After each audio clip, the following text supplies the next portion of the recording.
I'm Cheick Kongo, heavyweight fighter in Bellator. So our only touch weight podcast. So that's my best podcast ever.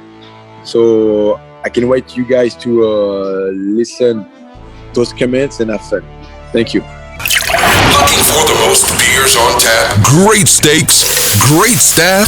Head over to the John B. Pub. We got the best beers, steaks, chicken wings, nachos in town. Come see us at the John B. Pub. The John B. Pub, the best bar in town. Come sign up for our football pool. Say Hayes sent you. Turn it up. The #1 sports podcast in Vancouver with Ryan Hayes and Big Mike.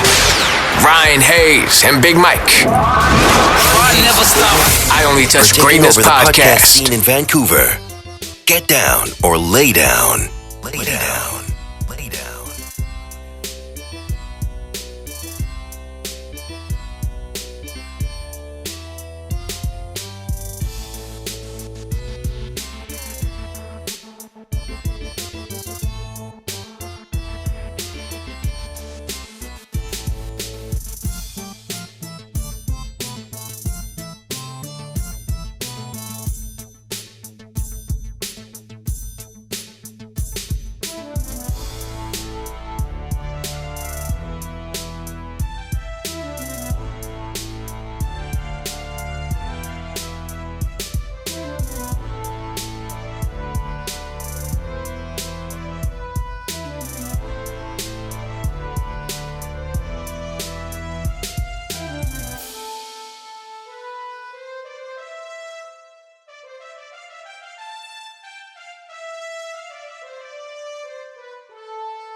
Fighting Cheick Kongo in Paris, of all places. So what do you make of that? That's a left turn right there. And he was talking so much shit, from after. And I poked him in the eye. I'm like, dude, this video.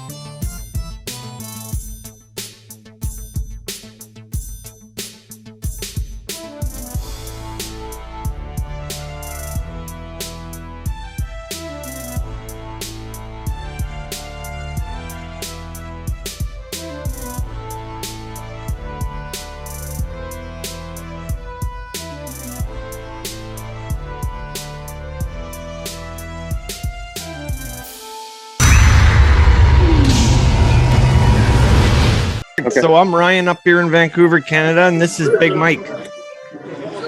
Thank you very much. Thank you very much for joining us. Appreciate it. The legend himself. Oh, legend! I don't know. I'm just a human being. Yeah, very humble. Of course, let's get started. Born in Paris, what was childhood like for you growing up? Yeah. And what was childhood like? Sorry. Say it again. Can you tell us about your childhood?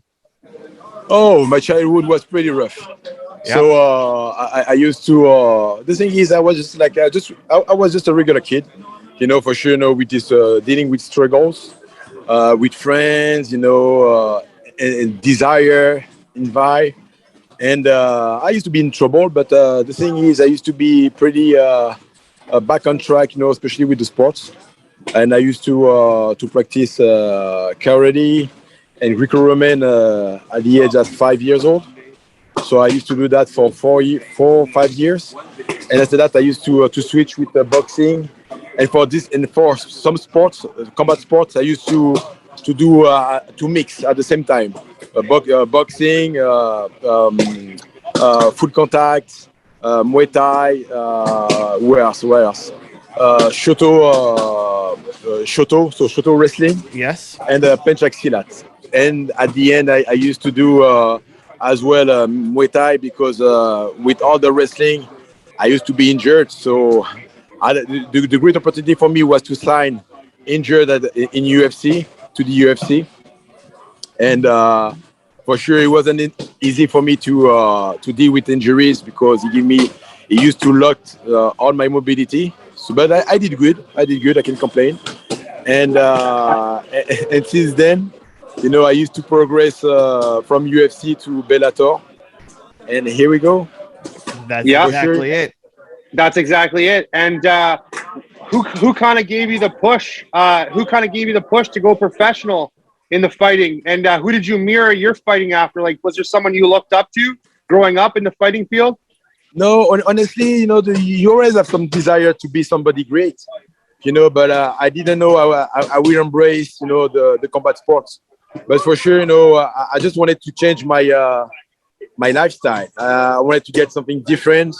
From the beginning, I was dedicated to sign with at the foreign agent. So I used to deal with that for a certain time. But the good thing was really short. It was really good during the really short times, because also I had a really good ability, like physical ability, to be a great soldier. So I moved away from that path to follow the combat sport. But I should say why I came there, because I just wanted to change my life. I wanted to change my life. I wanted to be able to help myself, help my friend and family, and be independent. Try to be a really good entrepreneur. So, and today I am. So I'm really happy with that. Perfect. And if you were having a dream dinner party and you could sit down with 3 other famous people that are alive, who would you want to sit down with? Yeah. I don't know who would be those people for you guys, but if we say, just like you said, famous people, honestly, I don't know. I never put myself in that situation because I'm a fan of everyone. Everyone making great things are wonderful. They're wonderful people. Just like also right here, I'm at 10th Planet, Austin, Texas. For sure, some of those guys are not graduated or not champ, but they are all, to my eyes, they are all the champions because they're doing so good. They dedicate and they train, they sweat, they hurt themselves, not on purpose, but to be better. And that's the definition to be a champion. Everybody, outside of the ring or in a cage or outside the mat, are champs. As long as you get focused on what you try to reach as a goal, and when you achieve it, that's wonderful. But that's my definition. And okay. And how excited are you for your title fight coming up with Vader when you're going to kick his ass? Honestly, I couldn't imagine the better scenario, you know. And it was so funny because they said, okay, you know what, you're gonna come to see the fight, and during the fight they said, hey, you're gonna take the winner of this one. I said, no way. And after that, I was like, no, I wish Peter gonna win because I have a ending business with him, you know, not done, so I have to fix this. And you know what? He won, and for sure, you know, he wasn't the favorite because I was like, oh, Moldavsky is pretty tough. He's a young blood, so he should deal with that situation pretty easier. And he showed some weakness, and I was like, no way. And Bader came back, you know, he was like the best of him. And I was like, hey man, I wish you're gonna give this the same, but not be a shitter because last time the thing wasn't fair. And even today, he poked you in the eye, right? No, he did. The thing is, you know, I never, you know, I took so many fights injured, or at the end, you know, I get fucked up because I couldn't use my ability, my skills to fight properly, and I never talk about it. I never, even with the win, I never talk about it. So, and the guys come and just, okay, you give me punches, you give me sanctions. Yes, I will take it and I will shut my mouth, but it wasn't the case.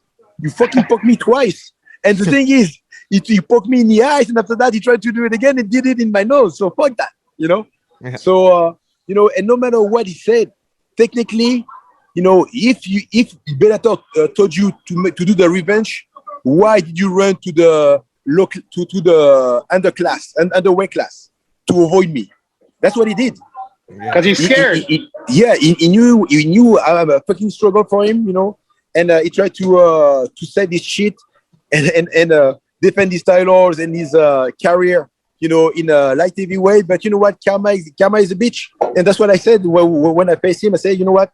Karma is a bitch. I'm really happy, you know, you won your fight, but trust me, just get ready and do the same performance because I'm gonna fuck you up, you know. And the thing is, as long as the fight's going, I'm gonna kill you. I'm gonna murder you, and that's what I said, you know. So at the time, you just say, yeah, he's telling me some bullshit, whatever, you know. The thing is, you know, I don't want to waste my time with bullshit and be like negative and try to be like try to hype the fight because people say, oh, you know, we need to entertain it. But at this level, I don't need that because I'm gonna fuck him up. Do you know how you're gonna finish it? Oh yeah. Do you know how you're gonna finish it? Oh, you know what? I'm so happy. I used to train like a maniac even before because I was like, you know what? The thing is, if I have to go back in the cage, you know, that's for the title. And that a boy. Yeah. And if I don't deserve it, okay, fine, I will be retired. Why you need me to be in a heavyweight weight class just to clean again the division? I'm tired of it. You know, I'm not the doorkeeper or Mr. Clean. Fuck that. No, you got it. You got it. And I know you have a lot of you spent a lot of time in Vancouver, Canada, where we are right now, because Dr. Bernard Kim is one of your doctors, right? Yes, of course. You know what? And I miss so much your city, guys. You have no idea. I like it so much.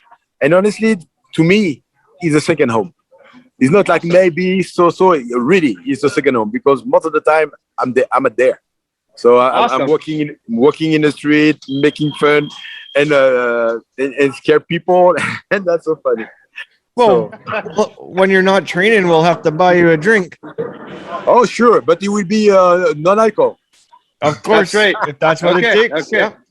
And if that's what it is. And Mr. Kongo, do you have any pre-fight rituals or routines that you do before your fight? Is there something that gets you pumped up? Honestly, the routine I got all the time, you know, during the before the fight, is always sharing a really good meal, and we try to get the really good movie, you know, before the fight. And that's what I did with friends and family members when they follow me on the bout. Yeah. Do you still get nervous before fights? And if so, how do you calm them? How do you calm down your nerves? Honestly, the thing is, everybody used to come, you know, for any kind of battles, nervous, you know, with some shaky attitudes, you know. But that's the ritual, you know. We tell us we are alive, and we're gonna deal with something great. and great and also dangerous. The good thing and the great thing for me and for us as a fighters, as a fighters in the combat sports is for sure we can get messed up in a good way and in a bad way, but we always come back home. You know, if I used to say that to the guys who used to protect us as a soldier, police officer is another story. You know, but the feeling is the same. You know, we try to deal, but the thing is, to me, is a good fuel. Is a good fuel because I don't want to be the victim or just the sheep or someone. I don't want somebody come to me and bully me, and I'm gonna let him do it and not doing any actions against him. What's your favorite place to eat in Vancouver? Oh, I have so many. And that's so funny because right now you're telling me that, and it's gonna be quite difficult to say. But you know what? For sure, the plate I ate is the Crocodile. The French restaurant on Burr Street is not that good. For sure, it's French. Yes, I agree. But come on. And the Bader fight, you're kind of lucky. It's in France, right? So it's in home. Yes, he will be. He will be home. Yeah. So what's it going to be like? That place is going to be packed. Honestly, the right now, just about what I saw, and friends and supporters, everybody already got the tickets, and the sales go pretty quick. You know that remind me the time when I was in UFC, when people used to be crazy. Even now, when people get crazy about UFC and just bought the ticket like as a maniac, it's the same at there. So, and you've had so many MMA fights over your career. Is there one that stands out as your favorite? Honestly, they are all my favorite. Win or loss, I don't have any particularly because you know he always give me the ability to be the best of me. You know, even with one of the example with Ken Velasquez, for sure. I faced Ken Velasquez. I have a torn knee. You know, I torn my ligament on the knee, and I wasn't able to wrestle or defend some position. So, and also to land the right strike. So that's the reason he get me pretty well. You know, and also. It was a really good endurance, really good stamina. But also, no, the thing is, all of them are beautiful. You know, most of the people used to tell me, oh, you know what, your comeback with Pat Barry was awesome. But at some point, I was like, oh, you know what, that's so funny because you didn't see the one I used to do with one of my sparring partners when I was younger. It was even better than that. But, you know, for sure, facing cameras and has really good memories. Yes, that's one of the best for you guys, but to me, no. All my fights in you know, win or lose, even in Muay Thai or outside the big competition all over the world, are really great. Good souvenir. I learned a lot. I thanks my opponents, even the one used to get juiced, but I thank them. Yes. And what's your favorite strike and your favorite submission? Honestly, one of my favorite one, I should say, about the submissions is the leg lock, the ankle lock, the triangle, because I have a big legs, long legs, really good.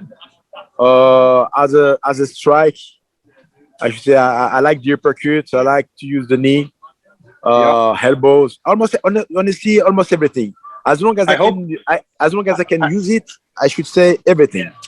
I hope you knock out. I hope you knock Bader out, though. That's my preference. I hope you knock him out. Oh, no, trust me. You know what? That's my desire. But the thing is, even before to knock him out, I want to suffer, to make him suffer. I want to make him suffer to really feel the pain. You know, to see the fear and the pain in his face before to put him on sleep. Because, good. Yeah, because the thing is, you know, it is a bit just payback for my eyes. Of course, of course. And do you think he would fuck up Jake Paul?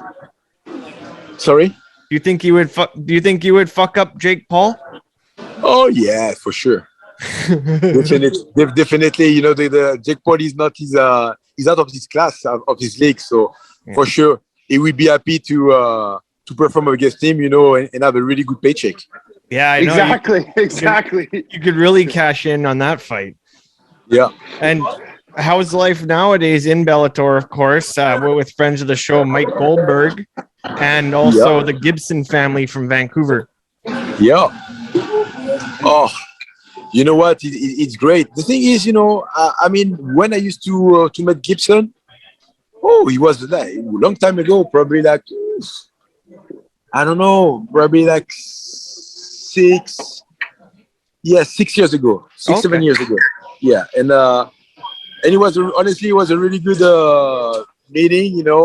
I used to be introduced through Rampage Jackson. Yeah. And honestly, just to face one of the MMA gym over there was great. He had a really good facility. He was really clever and focused on the directions he gave for fighters. No, I like it. Okay. And you and Rampage are tight, aren't you? You guys are good friends. I see you guys going back and forth, chirping each other all the time online. Yes, we do. We do all the time. I mean, even when we see each other, we never stop. We never stop. The funny part of this is he always poke me. And at the end, I was like, really? So at the end, I have to defend myself. But the problem is because I'm probably taller than him, it seems like I'm the bullier. I'm the bully guy. And I'm not. Because that's him. Even, you know what? The struggle used to start around probably like in 2009, 2008, 2009. He was doing his camp for Chuck Liddell. And I was taking my showers, and what he did with the guys, with all the partners, they came, they lock up the door of the shower, they try to video me, and say, hey, we get you now naked and blah blah blah. We're like, oh really? And then we start the fight. I mean, but it was funny because he wasn't crazy as now. But we got a really good footage. We lost on the cameras, and for sure I got one when he was dumping some poop. But somehow I want to release the video, but I have so much respect as well because I won't do it. But sometimes it's just like, hey, if you push me too much, this is what I gotta do. That's awesome. And what song are you walking out to? Sorry? Do you know what song you're going to be walking out to yet? Oh, I mean, right now I have like a French artist I want to use for the workout song. His name is Kalash Criminel. So he's a really good kid. He used to come from my city in France, okay. So from Sevran. And he's really talented. So I will see. I didn't show so pick the song yet, but the idea goes for him. Do you have a favorite venue that you've ever performed in? Oh, no. No. To me, everything is flavor. So the thing is, I enjoy everything. I can pick anything because you just, the thing is, you just like being sitting at the table and having everything coming from all over the places. And at this level, it's really difficult to make a choice. Of course. And how do you? What you must be super excited and super happy for another France fighter killing the UFC right now in Cyril Gane. Oh yes, no. Honestly, he's doing good. He's doing really good as well. I'm happy and I congratulate as well Francis Ngannou for his performance because for sure, he used to get some struggle outside from France and inside from America, and right now it's not that easy for him because he didn't get the right directions, but he will doing good in the future. But for sure, for France today, just a second.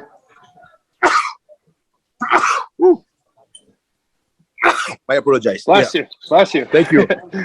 So have you ever had a chance to spar with him or anything like that, or have you ever met him? No, not yet. No, not the chance because unfortunately now I'm just like an expat, so I'm spending most of my time between America and traveling to different places. So not that easy for me. But And for sure, yes, Your cousin is a famous rugby star, right? yes, yes, Okay. I thought so. I thought I read that somewhere. yes. No, it is. It is. Okay. I mean, the good thing is we used to put the same gene in in ourselves to perform. But the funny part of this is we never expect to be on the top of the game. So, Okay. And if you were able to play one other sport professionally, what would you want it to be? oh, honestly, I used to like handball. For sure, rugby. Yeah. I really like that sport. And you know what? And the thing is, technically, all the sports with actions, like a sprinter, a runner, playing in the teams, even soccer, all the sports when you put excitement, yes, that's those of my favorites because I like to push the limit. Do you have a favorite sports franchise? No. Nope. Okay, I got one more for you. Do you have a favorite sports movie? Oh, rollerball. Okay. Okay. Yeah, I don't know if probably he worked for your how should I say, for your in your memories or for your library, but it's an old movie. Yeah, it's a really old movie, and it was a track, and it was like the major team was one of the actors.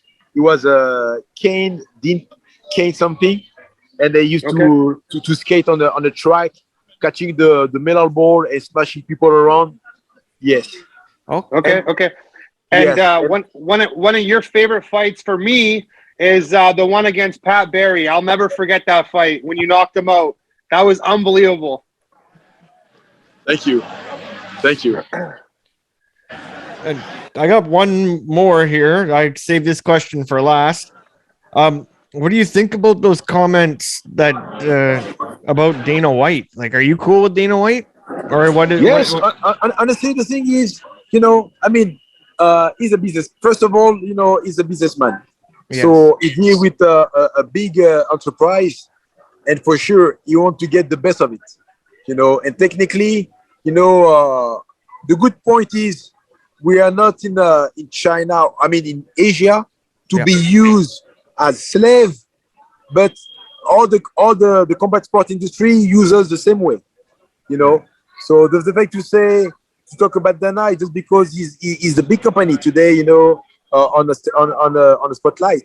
Yep. But for sure we have there is some companies doing some really good job and paying the athletes in a good way, But at the time, for sure, for all the stuff, all the attraction we get from the fighters from UFC or the others, especially when they get famous and blah blah blah, they can play and use those celebrity fame, for the best.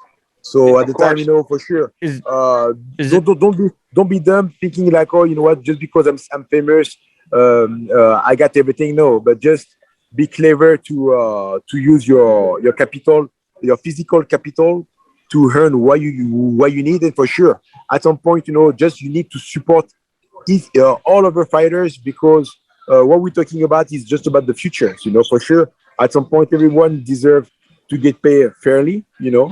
But if someone used to fight for that, and the other guys say, oh, you know what, if I open my mouth, I won't get anything, because also it's a big struggle, and that sport is really selfish. So, I mean, the thing is, yes. Sorry, is there a fighter union? Yes. Oh, there is an actual union for the fighters? Yeah, no. Technically, fighters are really selfish. When they fight, they came especially for the purse. We're gonna take the time to talk for the others, to say, hey, you know what, I want that my guys used to get paid more than this. Just put like five grand. Give them $5,000 more for the fight. Who used to talk like this? Nobody, except somebody like Paul, during this fight. Say, hey, you know what? Those guys used to deserve this for sure. We deserve more for what we're doing as a retirement. Because the thing is, what I see all the time, you know, and for sure I don't know them personally, but when I see on post or sometimes when I used to work on the street, I see some ex-fighters or some retired fighters used to try to opening gyms and whatever, and having a fucking life. I mean, the bad life. Everything they say, oh, everything is good. I have a good times, but come on, they struggle with the they struggle with the. Actually, that I forget that. Sorry. They struggle to pay the loan, or you know, the rent. They struggle to feed themselves, the kids. Most of them doesn't have insurance and blah blah blah. You know, that's all the things. Because the thing is, when they don't fight, what they gonna do? They go for sure. You know, I won't say all fighters are dumb. No, because also I'm graduated, so I got my license of engineer. So, but the thing is, you know, if I decided to be an engineer, I can go and do it. But I don't want to do it. I don't want to get my dirty hands, especially except if I have to do the stuff for myself. You know, but for most of those fighters, you know, I don't know if they've been graduated or it was just like a second options as the lucky wheel to have a better chance to get back in life, you know, thanks to the sport, to doing good, or having like or try to generate to earn good money to make a project, you know, who knows. But the thing is, the lifestyle of those guys are not that great most of the time, you know. Yeah. So that's why, you know, for sure some people used to speak up out loud, but sometimes they do it in the wrong way, you know. So and the thing is, just as usual, everyone have to be a supporter, you know, supporter. So I have to be united. Yes, I have to be united to make it better. You know? Of course. And Mr. Kongo, I just want to thank you so much for taking the time for us today and coming on. Obviously, you know, we were big fans of you, and it meant a lot to be able to talk to you. And we wish you best of luck in your next fight, man. We can't wait to see you kick his ass. No, thank you. You know what? Me too. I can wait. You know, so I can wait to come back to you guys to see you over there. And trust me, as soon as I get back there, you know, for sure. Even Dr. Bernard who won't keep the secret to say, hey, he's not there. So they say, yeah, he's here. So let's go. And sounds good. Sounds good. We'll buy you out. We'll take you out for dinner.